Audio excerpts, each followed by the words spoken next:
My boss jokingly sold my new motorcycle. Now I'm suing for $1 million settlement for as long as I can remember. I've been a motorcycle enthusiast. There's something about the freedom of the open road, the wind in your face, and the thrill of riding that has always spoken to me. It wasn't just a hobby, it was my passion. I'd spent countless hours watching bike reviews, researching models, and daydreaming about the day I'd finally own one. For years, it felt like a distant dream. Life's responsibilities always came first. Bills, savings, emergencies. But I never let go of my goal. I worked tirelessly, budgeting every penny, taking on extra shifts, and foregoing vacations and luxuries. My friends teased me, calling me cheap, but I didn't care. I knew what I was working toward. And every time I imagined myself riding my dream bike, it felt worth it. Finally, after years of sacrifice, I did it. I walked into the dealership one crisp Saturday morning and drove off with a shiny, brand new motorcycle. Not just any motorcycle, the one I had fantasized about since my teenage years. The sleek black and chrome finish gleamed in the sunlight. The engine purred like a beast waiting to be unleashed. And the thrill of finally sitting on it, owning it, was indescribable. I couldn't wait to show it off. My friends and family had heard me talk about this for years, and I knew they'd be just as excited as I was. I even decided to ride it to work the next day. My coworkers knew how much this meant to me, and I wanted to share my joy. That morning, I pulled into the parking lot, carefully choosing a spot near the entrance where everyone could see it. As expected, my coworkers gathered around, admiring the bike. They asked about its specs, the cost, and the story behind why I chose that model. Their enthusiasm matched my own, and for a moment, I felt nothing but pride. But not everyone shared my excitement.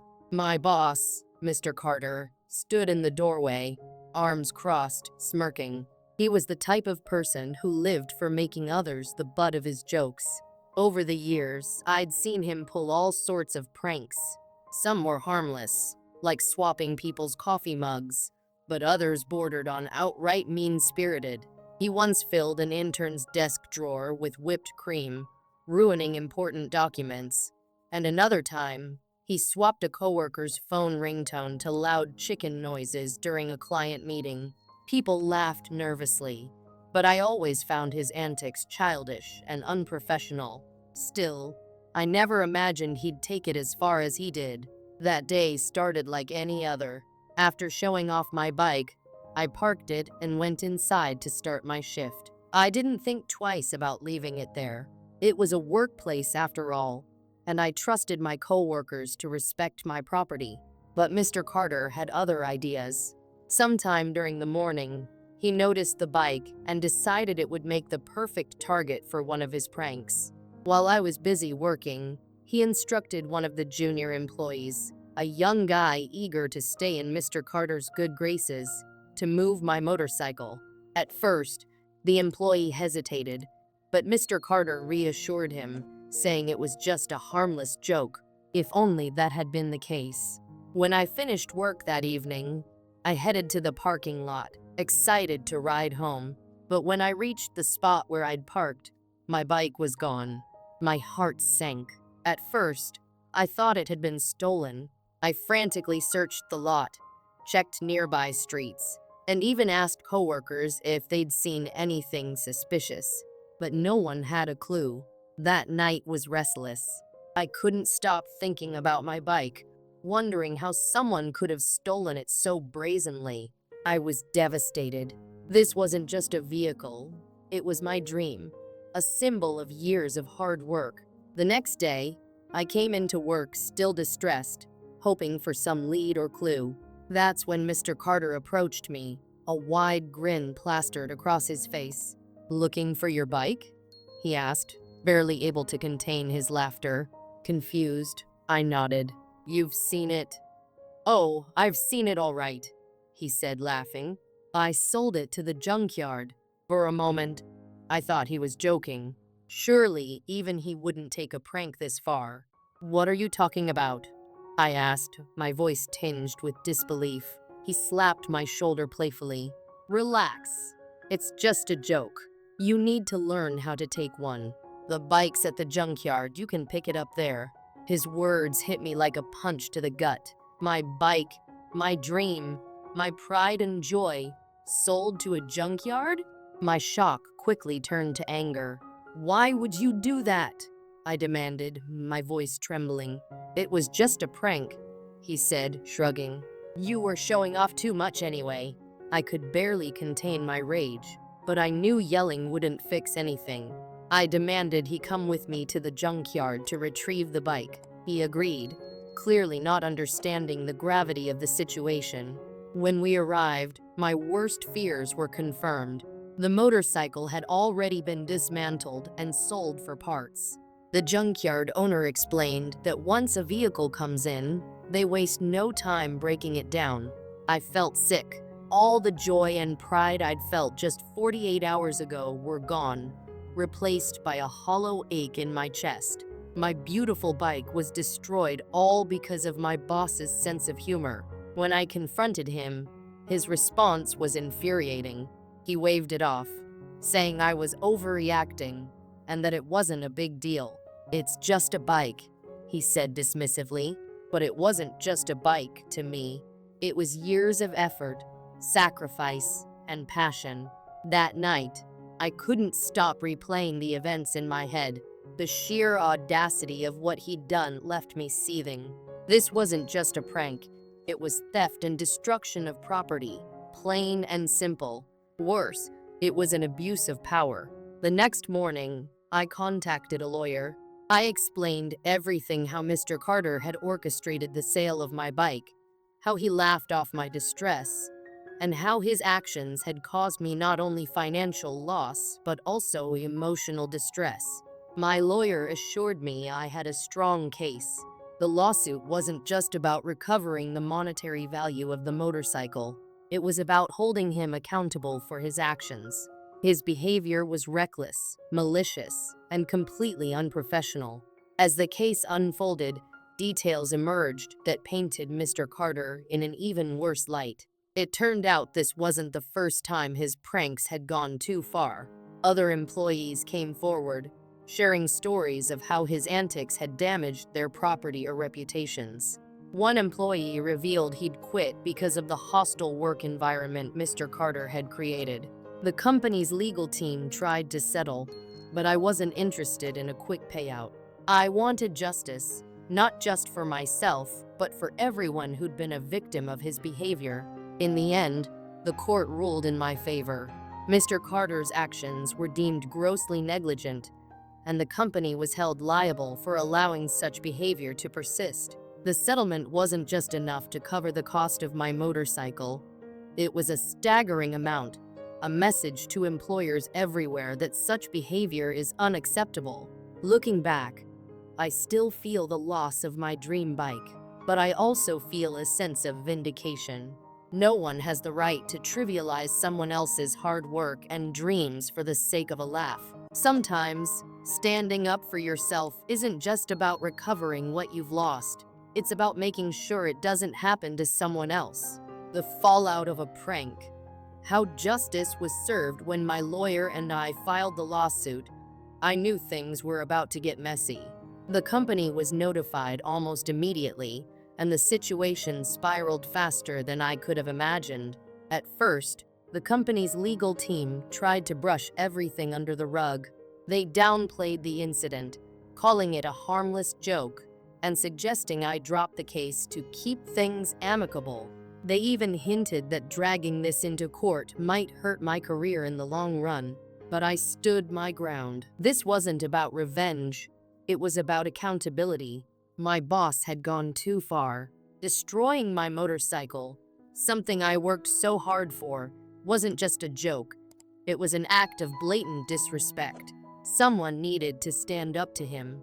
I decided that someone would be me.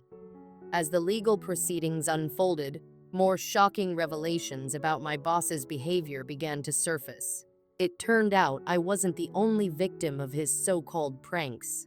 Other employees came forward, some reluctantly, to share their experiences. One by one, they described how my boss had been tormenting people for years, hiding his behavior under the guise of humor. There was Maria, who talked about how he used to eat food straight out of her lunchbox without asking, leaving her embarrassed and hungry during her shifts. She had been too scared to speak up, worried she'd be labeled a troublemaker. Then there was Dave, who revealed that my boss had taken a framed photo of his wife from his desk and made inappropriate jokes about it during a meeting. The most gut-wrenching testimony came from an intern, fresh out of college, who explained how my boss had stolen her coffee mug, a gift from her late father, and refused to give it back, laughing that it was now his lucky charm. She said she felt powerless to confront him because of her low position in the company. It wasn't just about pranks anymore. This was a pattern of bullying and harassment that had gone unchecked for far too long. Most people had stayed silent out of fear. Retaliation in the workplace is real, and many employees felt it wasn't worth the hassle of filing complaints.